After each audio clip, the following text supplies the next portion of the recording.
നമസ്കാരം. ഇന്ന് നമ്മോടൊപ്പം ചേർന്നിരിക്കുന്ന മഹത് വ്യക്തികൾക്ക് പ്രത്യേകമായ ഇൻട്രൊഡക്ഷന്റെ ആവശ്യമില്ല. നമ്മൾ മലയാളികളുടെ പ്രിയങ്കരായ 3 കലാകാരന്മാരാണ് ഇന്ന് നമ്മോടൊപ്പം ഉള്ളത്. ജാസി ഗിഫ്റ്റ്, അനൂപ് കോവളം, വെറൻ ഗ്രിഗറി. വെൽക്കം ജാസിയേട്ട, അനൂപേട്ട, വെറൻ. നമ്മുടെ ഓസ്ട്രേലിയൻ ടൂറിന്റെ ഭാഗമായിട്ടാണ് ഇവിടെ എത്തിയിരിക്കുന്നത്. ഇതിനെ കുറിച്ച് കൂടുതൽ വിശേഷങ്ങൾ പറയാമോ? ആദ്യമായിട്ട് ഞങ്ങൾ എല്ലാവരും വളരെ എക്സൈറ്റഡ് ആണ്. കുറേ നാൾക്ക് ശേഷമാണ് ഓസ്ട്രേലിയയുടെ പല ഭാഗത്ത് നേരത്തെ വന്നിട്ടുണ്ട് ചെറിയ ചെറിയ ഷോകൾക്കായിട്ട്. ആദ്യമായിട്ടാണ് ഇതുപോലൊരു 6 സ്റ്റേറ്റ് വിസിറ്റ് ചെയ്യുന്നത്, പ്രോഗ്രാം ചെയ്യാൻ പോകുന്നത്. ഞങ്ങളെല്ലാം വളരെ എക്സൈറ്റഡ് ആണ്. അപ്പം ഞങ്ങളും അങ്ങനെ ബാക്കി അടിച്ചു പൊളിക്കാനാണ് ഞങ്ങളുടെയും തീരുമാനം. അതിന് മുമ്പ് ഞാനൊരു 8-10 പ്രാവശ്യമെങ്കിലും വന്നിട്ടുണ്ടാവും. എന്നാലും ഓരോ പ്രാവശ്യം വരുമ്പോഴും ഒരു പുതുമയാണ്. നല്ലൊരു ടീമുമായിട്ടാണ് ഞാൻ വന്നേക്കുന്നത്. അതിൻ്റെ ഒരു സന്തോഷമുണ്ട്. ഞങ്ങൾക്ക് മാനസികമായും എപ്പോഴും ഞങ്ങളിപ്പോൾ അടുപ്പിച്ചിട്ട് ഞങ്ങൾ കുറേ പ്രോഗ്രാം US ചെയ്തിട്ട് വരുവാണ്. അപ്പോൾ ടീം നല്ല സെറ്റാണ്. സ്റ്റേജിൽ അങ്ങോട്ട് കയറുക എന്നുള്ള ഒരു ത്രില്ലടിച്ചിരിക്കുക. പൊളിക്കും എല്ലാ ജാസ്തിടാ.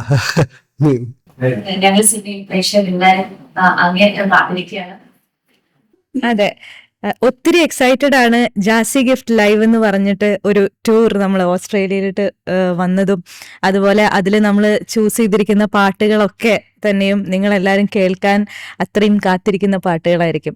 അപ്പോൾ എല്ലാവരെയും പോലെ തന്നെ ഞാനും ഒത്തിരി എക്സൈറ്റഡ് ആണ്. ഇനി ആ സ്റ്റേജിൽ ഏറ്റവും നല്ല രീതിയിൽ പെർഫോം ചെയ്തിട്ട് നിങ്ങളെല്ലാവരെയും എക്സൈറ്റ് ചെയ്യിപ്പിക്കാൻ വേണ്ടി കാത്തിരിക്കുകയാണ്. സിഡ്നിയിലാണ് നമ്മുടെ ആദ്യത്തെ ഷോ. സിഡ്നി കഴിഞ്ഞിട്ട് പിന്നെ മെൽബൺ, പിന്നെ അടുത്ത വീക്കെൻഡിൽ ബ്രിസ്ബെയിനും അഡ്ലേഡും, അതിന്റെ നെക്സ്റ്റ് വീക്കെൻഡ് ആലിസ് സ്പ്രിങ്സും, പിന്നെ ലാസ്റ്റ് പെർത്തിലും. അങ്ങനെ 6 ഷോസ് ആണ് ഇപ്പോൾ പ്ലാൻ ചെയ്തിരിക്കുന്നത്. അപ്പോൾ എല്ലാം ഗംഭീരാവുമെന്ന് ഞങ്ങൾ പ്രതീക്ഷിക്കുന്നു. ഈ ചോദ്യം ജാസിയേട്ടനോടാണ്. 22 വർഷമായിട്ട് നമ്മുടെ സംഗീത ലോകത്ത് ജാസിയേട്ടനുണ്ട്. ഞങ്ങളുടെ മനസ്സിൽ സംഗീത സംവിധായകനായിട്ടും ഗായകനായിട്ടും ജാസിയേട്ടനുണ്ട്. അപ്പോൾ ജാസിയേട്ടന്റെ മനസ്സിൽ അല്ലെങ്കിൽ ജാസിയേട്ടന്റെ ഇഷ്ടം എന്താണ്? സംഗീത സംവിധായകനായിട്ട് അറിയപ്പെടാനാണോ ഗായകനായിട്ട് അറിയപ്പെടാനാണോ? ആക്ച്വലി 22 ഇയേഴ്സ് ആകുമ്പോഴത്തേക്ക് ഒരു ഗ്രാജുവലായിട്ടൊരു ട്രാൻസ്ഫോർമേഷൻ പീരീഡിലാണ് നമ്മൾ പോയിക്കൊണ്ടിരുന്നത്. അപ്പം ഞങ്ങളുടെ ആ സമയത്തെ പോലെയല്ല ഇപ്പോഴും ഒത്തിരി ട്രെൻഡ് ചേഞ്ച് ഉണ്ട്, ജനറേഷൻ്റെ പുതിയ വരവുണ്ട്. അപ്പോൾ ഇതെല്ലാം മിക്സപ്പ് ചെയ്ത ഒരു ഞങ്ങൾ എൻ്റർ ചെയ്തപ്പോഴത്തേക്ക് തന്നെ അനലോഗ് ടു ഡിജിറ്റൽ ആവുന്ന സമയമായിരുന്നു. നമ്മൾ എത്തിയതിന് ശേഷം വേറൊരു ഫോർമാറ്റാണ് ഇപ്പോഴും. ആസ്വാദനവും അപ്രീസിയേഷനും എല്ലാം മാറിയിട്ടുണ്ട്.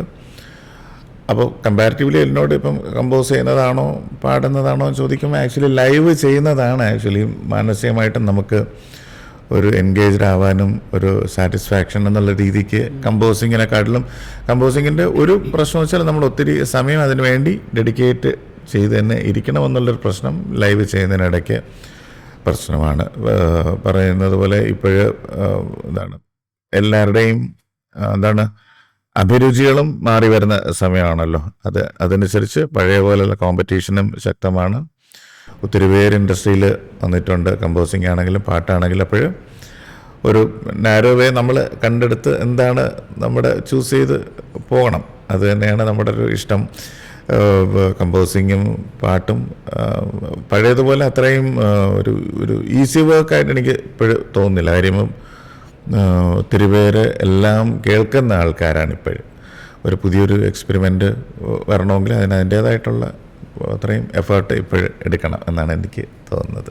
ഇപ്പൊ ഏറ്റവും ട്രെൻഡിങ് ആയിക്കൊണ്ടിരിക്കുന്ന ജാസിയേട്ടന്റെ റയാൻ ആൻഡ് മെൽവിന്റെ ആ ഒരു ആൽബം സോങ്, അതിനെ പറ്റി 1-2 വാക്ക് നമ്മൾ പ്രേക്ഷകർക്ക് വേണ്ടി പറയാമോ? അതിലും എനിക്ക് റിഫ്ലക്ട് ചെയ്തൊരു പ്രധാന സംഭവം, അതിനകത്ത് തന്നെ ഈ YGs ആൻഡ് OGs എന്ന് പറഞ്ഞ ഒരു മെൻഷൻ ചെയ്യുന്നുണ്ട്. Young generation, old generation. അങ്ങനത്തെ ഒരു എപ്പോഴും എനിക്ക് കൊളാബുകളിൽ ഇഷ്ടപ്പെടുന്ന ഒരു സംഭവം എന്ന് വെച്ചാൽ നമ്മുടെ ഐഡിയകളെക്കാട്ടിലും കുറച്ചുകൂടെ ഒന്നും വിസ്തൃതിയായിട്ട് നമുക്ക് ചിന്തിക്കാൻ പറ്റും. മറ്റേ ഒരു ഗ്രൂപ്പിൻ്റെ കൂടെ വർക്ക് ചെയ്യുമ്പോഴും സാധാരണ നമ്മൾ ചെയ്യുമ്പോഴെപ്പോഴും ഒരു ലിമിറ്റഡ് ആയിട്ടുള്ള ഒരു ഇതിനകത്ത് നമ്മൾ നിൽക്കുന്നതായിട്ട് തോന്നാതെ കൊളാബുകളാകുമ്പോഴത്തേക്ക് നമ്മുടെയും അവരുടെയും കൂടെ ഐഡിയാസ് ഒത്തിരി എക്സ്റ്റെൻഡ് ചെയ്യാൻ പറ്റും. അങ്ങനെ ഒരു ഗ്രൂപ്പായിരുന്നു റയാനും മെൽവിനും. അവർ ഓൾറെഡി അവിടുത്തെ ടിക്ടോക്ക് താരങ്ങളാണ്, വളരെ പാഷനേറ്റ് ആയിട്ടുള്ള യങ്സ്റ്റേഴ്സാണ്. ഒത്തിരി വളരെ പോസിറ്റീവായിട്ടുള്ള ആ ഒരു റെസ്പോൺസ് ഇപ്പൊ കിട്ടുന്നുണ്ട്. അനുപേട്ട, സ്റ്റാർ സിംഗർ വേദിയിലൂടെ നമ്മൾ മലയാളികൾക്ക് ഒത്തിരി സുപരിചിതമായ മുഖമാണ് അനൂപ് കോവളം, അനുപേട്ടൻ്റെത്. അപ്പോൾ ഇത്രയും വർഷങ്ങൾ സ്റ്റാർ സിംഗർ പിന്നിടുമ്പോൾ അന്നത്തെ ഓർക്കസ്ട്രേഷനും ഇന്നത്തെ ഓർക്കസ്ട്രേഷനും തമ്മിലുള്ള ആ ഒരു മാറ്റത്തെ എങ്ങനെയാണ് അനുവേട്ടൻ കാണുന്നത്? എൻ്റെ അഭിപ്രായത്തിൽ അങ്ങനെ ഒരു വലിയൊരു മാറ്റം എന്ന് പറയാൻ സാധിക്കില്ല, എങ്കിലും പറയേണ്ടതായിട്ടുള്ള ചില കാര്യങ്ങളുണ്ട്. ഇപ്പോൾ നമ്മൾ 2006 സ്റ്റാർ സിംഗർ തുടങ്ങുന്ന സമയത്ത് ഞങ്ങൾ അന്നൊക്കെ ഞങ്ങൾ പാട്ട് ലിസ്റ്റ് തരുമ്പോൾ ഒരു 10-100 സോങ്ങൊക്കെ ആയിരിക്കും ഒരു ഷെഡ്യൂൾ ആദ്യം കിട്ടുക. അപ്പോൾ ഞങ്ങൾക്കിത് ആദ്യം അന്താളിച്ചു പോയി, ഇത് നമ്മളെ കൊണ്ട് പറ്റുമോ, ഇത്രയും പിള്ളേർ ഒരുമിച്ച് ഒരു 10-40 പിള്ളേരോളം അന്ന് ഉണ്ടായിരുന്നു. അപ്പോൾ അങ്ങനെ ഞങ്ങൾ ദിവസങ്ങളോളം ഉറക്കമില്ലാണ്ട് ഞങ്ങൾ ഒരു ടീമായിട്ട് ഒത്തുവരുന്ന് പാട്ട് പഠിച്ചത് ഇപ്പോഴൊക്കെ ആകുമ്പോൾ ഒരു 100 പാട്ട് എന്നാൽ ഒരു 99 പാട്ടും നിങ്ങൾക്ക് അറിയാം എന്നുള്ളൊരു അവസ്ഥയിലോട്ട് എത്തിയിട്ടുണ്ട്. അതുകൊണ്ട് പിന്നെ ഈ പറഞ്ഞ ചോദ്യത്തിൽ പറഞ്ഞു പൂരിക്കും പോലെ നമ്മൾ ഒരു കാര്യമായ ഡിഫറൻസ്, ഇപ്പോഴും പഴയ പാട്ടുകൾ തന്നെയാണ് ഇപ്പോഴും മത്സരത്തിന് പാടാൻ വേണ്ടിയിട്ട് കുട്ടികൾ ചൂസ് ചെയ്യാറ്. കാരണം പാടാനുള്ള കണ്ടന്റ് ഉള്ളത് പഴയ പാട്ടുകൾക്ക് തന്നെയാണ് ഇപ്പോഴും. അത് പിന്നെ ഇപ്പോഴത്തെ ഒരു രീതി എന്ന് പറഞ്ഞാൽ, ഇപ്പോൾ മെറിനൊക്കെ അറിയാം നന്നായിട്ട്, മെറിനൊക്കെ ചെയ്യാറുള്ളതാണ്. മെറിന അവിടുത്തെ നല്ലൊരു മെൻറ്ററും ടീച്ചറും കൂടിയാണ് ഇപ്പോഴത്തെ. അപ്പോൾ ആ പാട്ടിനെ ഒരു തരത്തിൽ ബാധിക്കാത്ത രീതിയിൽ അതിനെ ആഡ് ഓൺ ചെയ്യാറുണ്ട്, അതിനെ ഒത്തിരി ഇംപ്രവൈസേഷൻ ചെയ്യാറുണ്ട്. അതൊക്കെ ഭയങ്കര രസമായിട്ട് അവിടുന്ന് ചിത്ര ചേച്ചിയൊക്കെ അപ്രീഷിയേറ്റ് ചെയ്യുന്ന ലെവലിൽ നന്നായിട്ടത് ഒത്തിരി ആ പാട്ടിനെ എൻഹാൻസ് ചെയ്യാറുണ്ട്. അങ്ങനെ അത് ഞങ്ങളാൽ പറ്റുന്ന രീതിയിൽ ഞങ്ങൾ ഓർക്കസ്ട്രേഷനിലായാലും സപ്പോർട്ട് ചെയ്യാറുണ്ട്. പിള്ളേർ അതിൻ്റെയൊക്കെ മൊത്തത്തിലുള്ള ഒരു ഔട്ട്പുട്ടാണ് ഇപ്പോഴത്തെ സ്റ്റാർ സിംഗർ നന്നായിട്ട് വിജയിച്ചതും അതിനൊരു കാരണമായതും. മെറിൻ നമ്മുടെ Idea Star Singer season 6 title വിന്നറാണ്. ഇപ്പം അതിനു മുന്നത്തെ സമയവും അതിനുശേഷം അത് കഴിഞ്ഞിട്ട് മെറിൻ ഒത്തിരി ഡിവോഷണൽ സോങ്സ്, ഒത്തിരി സ്റ്റേജ് ഷോസ്, പിന്നെ ഇത്രയും ഇന്റർനാഷണലി ഒത്തിരി പ്രോഗ്രാംസ് ചെയ്യുന്നു. പിന്നെ സിനിമയിൽ എത്ര മനോഹരമായ ഗാനങ്ങളാണ് നമുക്ക് സമ്മാനിച്ചത്. ആ ഒരു ജേർണിയെ പറ്റി ഒന്ന് പറയാമോ? ഇപ്പോൾ ഞാനുണ്ടായിരുന്നത് സ്റ്റാർ സിംഗർ സീസൺ 6 അത് 2012 തീർന്ന പ്രോഗ്രാമായിരുന്നു. അപ്പോൾ ഇപ്പോൾ തന്നെ 12 വർഷമായി സീസൺ കഴിഞ്ഞിട്ട്. അപ്പോൾ അനൂപേട്ടൻ പറഞ്ഞതിൽ നിന്ന് തന്നെ കണ്ടിന്യൂ ചെയ്തുകൊണ്ട് പറയാൻ തോന്നുന്നു. കാരണം അതൊരു 16 മാസത്തെ ഒരു വണ്ടർഫുൾ മ്യൂസിക് ജേർണി ആയിരുന്നു ശരിക്ക് ഞങ്ങളുടെ സമയത്ത്. അപ്പോൾ അതിൽ നിന്ന് നമുക്ക് കുറേ നല്ല നല്ല സൗഹൃദങ്ങൾ കിട്ടി. നമ്മളുടെ മ്യൂസിക് ജേർണിയിൽ കുറേ കാര്യങ്ങൾ പഠിക്കാൻ പറ്റി. ശരിക്ക് എനിക്ക് സ്റ്റാർ സിംഗറിൽ നിന്ന് എനിക്ക് കിട്ടിയിട്ടുള്ള ഏറ്റവും വലിയ കാര്യം, ഞാൻ മത്സരിച്ചുകൊണ്ടിരുന്നപ്പോഴത്തെ ഏറ്റവും വലിയ കാര്യം, ഒരു പാട്ടിനെ എങ്ങനെ പഠിക്കണം എന്നുള്ളത് പഠിപ്പിച്ചു തന്നത് ആക്ച്വലി സ്റ്റാർ സിംഗർ ആയിരുന്നു. നമ്മൾ എങ്ങനെ അപ്രോച്ച് ചെയ്യണം ഒരു പാട്ടിനെ, എങ്ങനെ അതിനെ പ്രസന്റ് ചെയ്യണം എന്നുള്ള സംഭവങ്ങളൊക്കെ എനിക്ക് അതിൽ നിന്ന് കിട്ടിയിട്ടുള്ള ഒരു ഇവരുടെ എല്ലാവരുടെയും സപ്പോർട്ട് ഉണ്ടായിരുന്നു കേട്ടോ അന്ന്. അങ്ങനെ കിട്ടി. അതിനുശേഷമുള്ള ജേർണി എന്ന് പറയുന്നത് എൻ്റെ 12th സ്റ്റാൻഡേർഡ് കഴിഞ്ഞ ഉടനെ ആയിരുന്നു സ്റ്റാർ സിംഗർ. അപ്പോൾ അതിനുശേഷം എനിക്കൊരു കോളേജിൽ പോയി പഠിക്കാനുള്ള ഒരു ഇതൊന്നും പറ്റിയിട്ടില്ല, ഒക്കെ ഡിസ്റ്റന്റ് എഡ്യൂക്കേഷൻ ആയിരുന്നു. അപ്പം എൻ്റെ ജീവിതം പിന്നെ പാട്ട് തന്നെയായി. അന്ന് മുതൽ സ്റ്റേജുകളിൽ പോയി തുടങ്ങി. എനിക്ക് ഏറ്റവും ഇഷ്ടം ലൈവ് പാടാനാണ് സ്റ്റേജിൽ. ഞാൻ ഭയങ്കരമായിട്ട് എൻ്റെ ലൈഫിൽ ഏറ്റവും അധികം എൻജോയ് ചെയ്യുന്നത് ലൈവ് സിംഗിങ്ങിൽ ചെയ്യുമ്പോഴാണ്, അത് പാടിക്കൊണ്ടിരിക്കുമ്പോഴാണ്. അപ്പം ഓഡിയൻസിന് റെസ്പോൺസ് നമുക്ക് അപ്പം തന്നെ കിട്ടുമല്ലേ. അപ്പോൾ അതെനിക്ക് എൻ്റെ ലൈഫിൽ ഞാൻ ദൈവത്തിന് എന്നും നന്ദി പറയുന്ന ഒരു സംഭവമാണ്, ലൈവിൽ പാടാൻ പറ്റുന്നതിനുള്ള ആ ഒരു ചെറിയൊരു കഴിവ് കിട്ടിയതിന്. അതുപോലെ പിന്നെ സിനിമ പാട്ടുകൾ അല്ലെങ്കിൽ റെക്കോർഡിങ്സ് എന്ന് പറയുന്നത്, ഞാനങ്ങനെ സിനിമ ഡിവോഷണൽ എന്ന് പറഞ്ഞാൽ റെക്കോർഡിങ്സ് എന്ന് പറയുന്ന ഓരോന്നും ഓരോ പാട്ടുകളും ഓരോ എക്സ്പീരിയൻസസ് ആയിരുന്നു. അതിൽ എങ്ങനെ നമ്മളെ തന്നെ ഫൈൻ ട്യൂൺ ചെയ്യണം എന്നുള്ള കാര്യങ്ങൾ പഠിച്ചുകൊണ്ടിരുന്നു. എങ്ങനെയൊക്കെ പാടുമ്പോഴാണ് നമുക്ക് നമ്മളുടേതായിട്ടുള്ള ഒരു സ്റ്റൈല് കൊണ്ടുവരാൻ പറ്റുന്നതെന്നുള്ളത് പരീക്ഷണമാണ് ഇപ്പോഴും. അപ്പോൾ അതാണ് റെക്കോർഡിങ്സ്. പിന്നെ ഈ പറഞ്ഞ പോലെ ഈ സ്റ്റാർ സിംഗറിലൊക്കെ പോകുന്നത്, ഇപ്പം മെൻറ്ററിങ്ങും ടീച്ചറായിട്ടൊക്കെ പോകുന്നത്, അത് വേറെ തന്നെ ഒരു എക്സ്പീരിയൻസ്. അത് കുട്ടികൾക്ക് നമുക്ക് എന്തെങ്കിലും കുറച്ച് കാര്യങ്ങൾ ഒരു എക്സ്പീരിയൻസിലൂടെ പഠിക്കാൻ പറ്റിയിട്ടുണ്ടെങ്കിൽ അത് നമ്മളുടെ നെക്സ്റ്റ് അപ്കമിങ് കുട്ടികൾക്ക് പറഞ്ഞു കൊടുക്കുമ്പോഴത്തെ ഒരു സന്തോഷം അത് വേറെ തന്നെയാണ്. അതിൽ അവർക്കും നമുക്ക് സിങ്ക് ആവുന്ന ഒരു മൊമെന്റ് ഉണ്ടാവുമല്ലോ, നമ്മൾ പറയുന്നത് അവർക്ക് മനസ്സിലാവുന്നുണ്ട്, അവരതിൽ എൻജോയ്മെന്റ് അതിൽ കിട്ടുന്നുണ്ടെന്ന് ആ ഒരു മൊമെന്റ് ഒരു ബ്ലിസ്സാണ് ശരിക്കും. അങ്ങനെ ഈ 3 കാര്യങ്ങളാണ് എൻ്റെ ഒരു ആഫ്റ്റർ സ്റ്റാർ സിംഗർ ജേർണിയിൽ ഏറ്റവും പ്രോമിനൻ്റ് ആയിട്ടുള്ള കാര്യങ്ങൾ. ജാസേട്ടാ, ഞാൻ +2 പഠിക്കുന്ന സമയമാണ് ലജ്ജാവതി റിലീസ് ആവുന്നത്. അപ്പം ആ ഒരു കാലഘട്ടം എന്ന് പറഞ്ഞാൽ ശരിക്കും ഒരു പുതിയ തന്നെ ട്രെൻഡ് കൊണ്ടുവന്ന ഒരു പാട്ടാണ് ലജ്ജാവതി. അപ്പം ലജ്ജാവതിക്ക് മുമ്പും ലജ്ജാവതിക്ക് ശേഷമുള്ള ജാസിയേട്ടന്റെ ജേർണി ഒന്ന് പറയാമോ?